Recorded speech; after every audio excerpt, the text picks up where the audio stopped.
Nakikipagtulungan na ang Arms Corps Global Incorporated sa pulisya para matukoy ang naging sanhi ng pagsabog sa kanilang pabrika ng bala ng baril sa Barangay Fortune, Marikina City.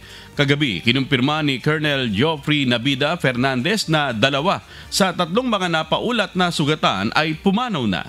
Nauna nang sinabi ng Marikina Rescue 161 na dinala ang mga biktima sa Amang Rodriguez Hospital. Mayroon sa kanilang tinamaan sa dibdib, tinamaan sa mata at naputulan ng kamay. Nauna nang lumabas sa investigasyon ang pulisya na sumabog ang tinatawag na primer na isa sa component para makagawa ng bala. Pero ano itsura ng primer? Ito yung yun kasi ay ano pa, buo pa siya. Pero yung primer, pag hindi na yun buo, ito yung sa bala, itong parting to. Na pag pinalo yan, diba? Pero yun ay buo pa.